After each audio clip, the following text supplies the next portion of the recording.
Welcome to the Wired to Hunt Foundation's podcast, your guide to the fundamentals of better deer hunting.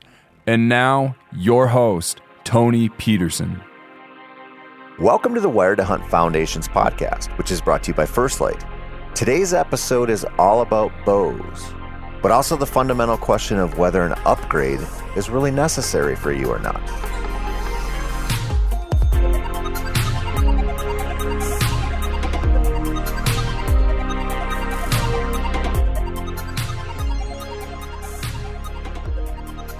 In the not-too-distant past, I spent a decade of my life as the equipment editor for Bowhunter magazine and Bowhunter TV. That gig was pretty amazing from the perspective of getting new hunting gear and being able to try it out in a wide variety of scenarios. It was also an eye-opener on many fronts, not the least of which was setting up and hunting with like 6 or 7 brand new bows every year. As you can imagine, that'll shape your opinion on bow technology, bow fit, and whether it's worth it to upgrade every year, or every couple of years, or only as often as Halley's Comet swings through the night sky and signals that random cult leaders and their followers should drink the poison Kool-Aid and head off to Narnia, or wherever they go. This episode is all about new bows, and whether they are actually worth it or not.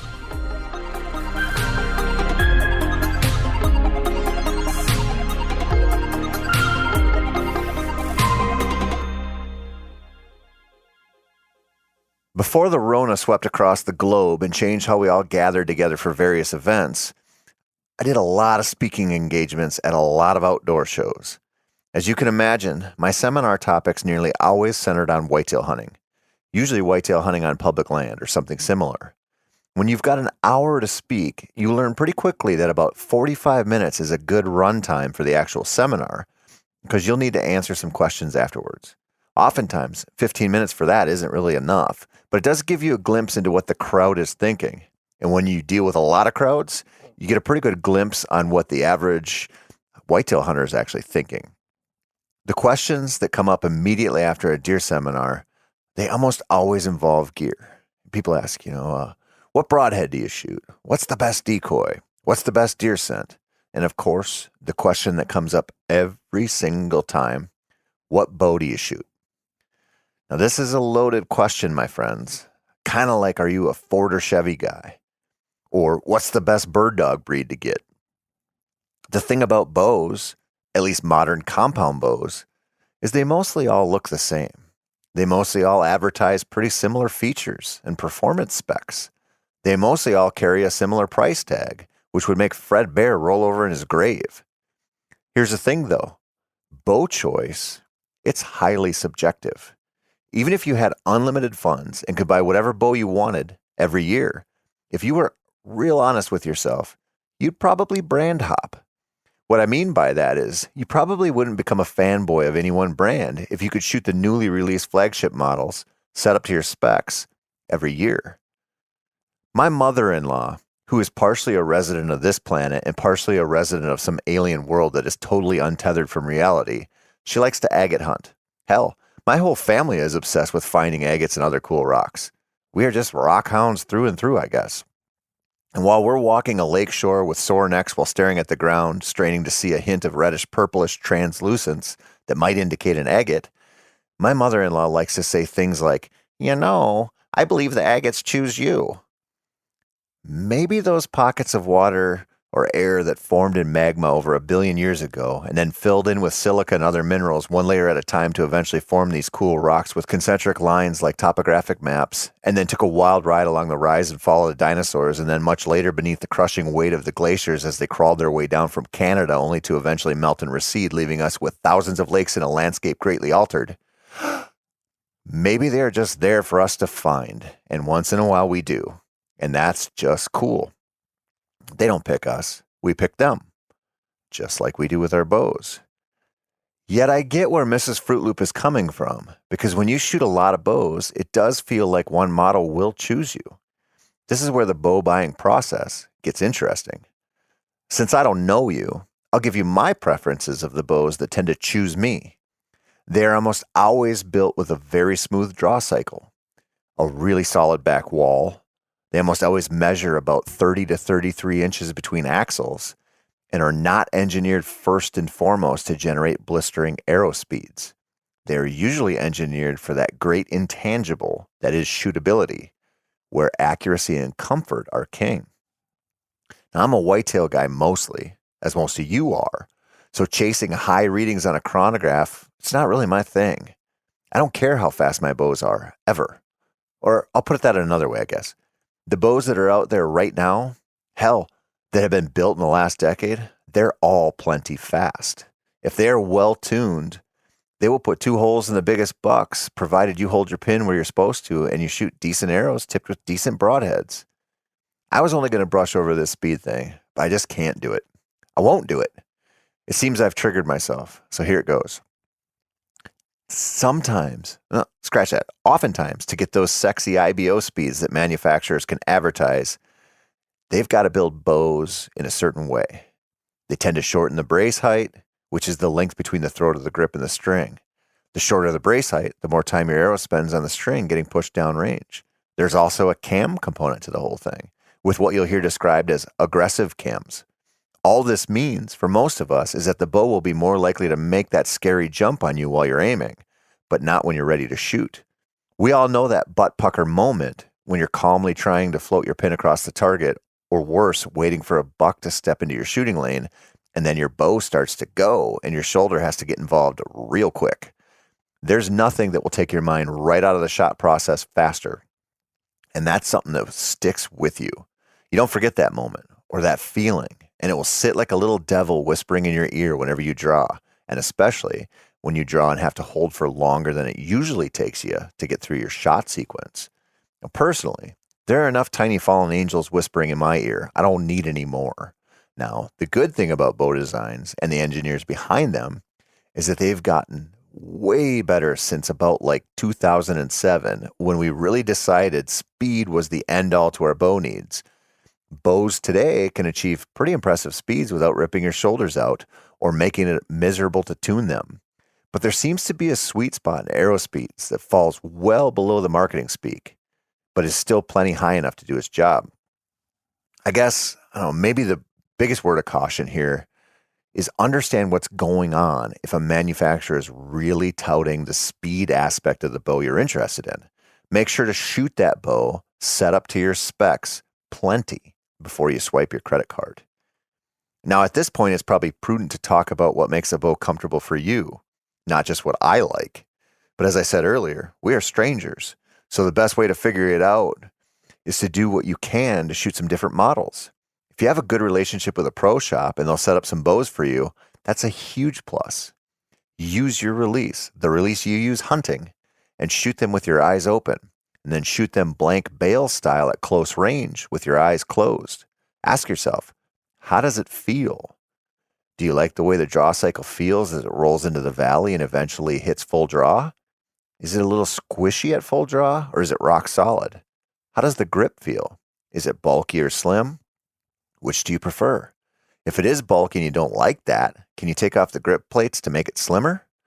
Now, I'm not an Olympic caliber shooter, so take this for what it's worth. But I am pretty picky about grips. The slimmer, the better for me.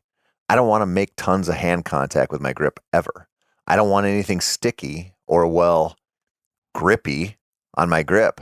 To me, that part of the bow should touch just a little bit of my hand during the actual execution of the shot. And that applies to backyard shooting sessions and the rare times when I've got a 150-inch buck walking down a trail by my stand. When you shoot some different bows, you start to get a feel for the draw cycle too, and for the grip. You'll see what dead in hand really means, but only if you shoot a bow that is truly dead in hand against one that isn't.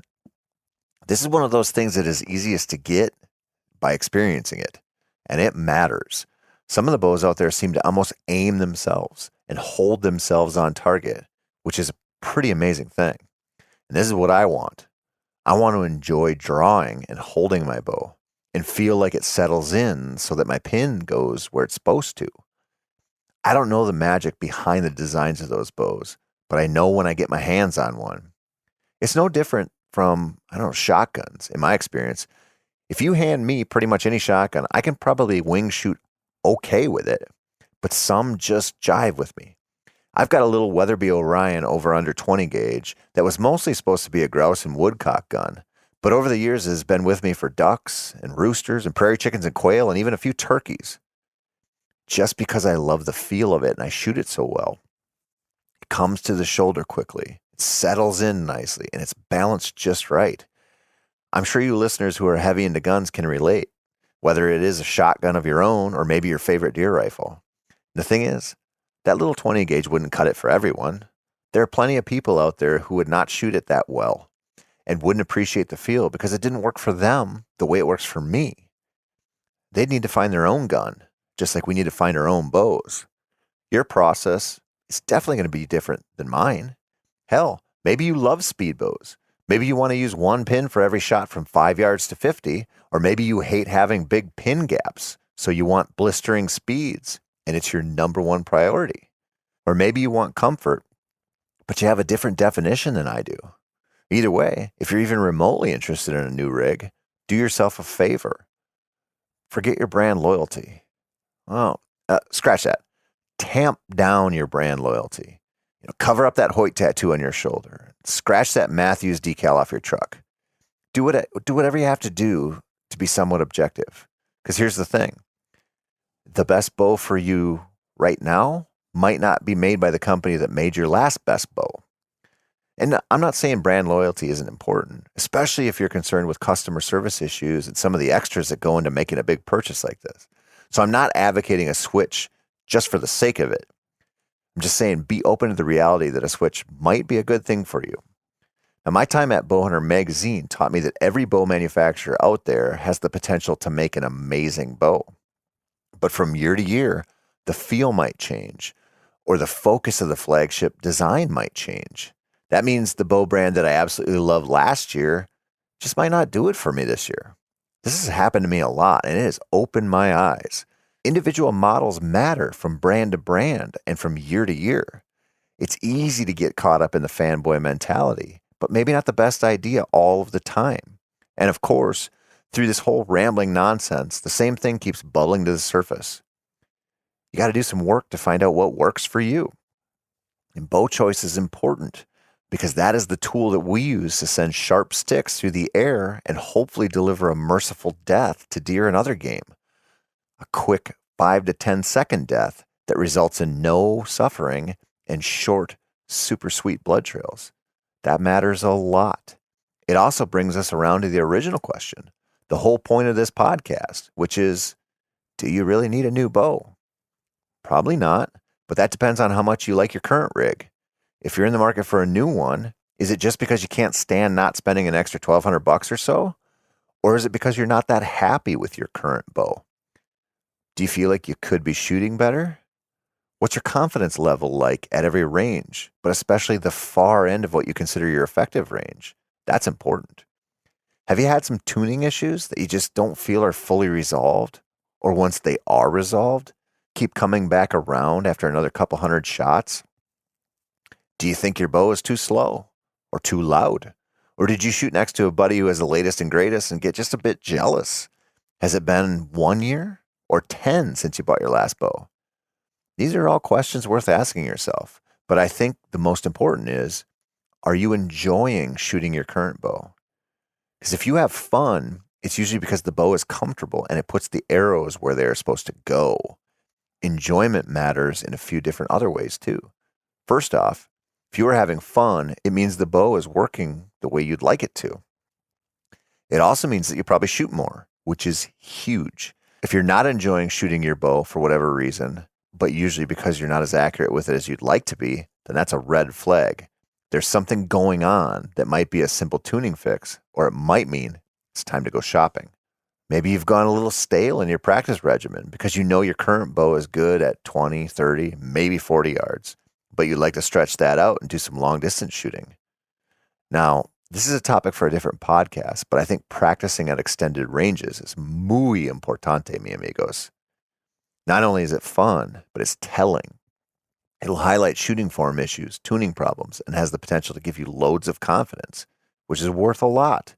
It'll make shooting sessions more enjoyable and helps to turn those close shots that you'll actually take on deer into much easier propositions. If you can shoot a paper plate group at, 80 yards, you don't have much of a reason to miss a whitetail's vital at 20. It feels that way too if you happen to practice a lot at extended ranges. So maybe a new bow would open up that world to you. Anyway, you've got a lot to think about, but also a lot of time. If you're kicking around the idea of a new bow, this is a great time of year to start your research. It's a great time to head to the pro shop to gauge how serious you really are. It might lead to a new purchase or make you realize you're good enough with your current rig. Either way, if you've got the itch to explore the possibility, scratch it now, well before the serious summertime practice sessions kick off and your local pro shop turns into a madhouse with the chaos of the preseason. And be sure to tune in next week as I shift gears to a topic that every one of us has devoted some thought to over the years, buying deer ground. Even if you think you could never afford a single acre of recreational property, I think you should give it a listen because that was the camp I was in for a long time before I got out of it without going totally broke, which is what I'm going to talk about next week.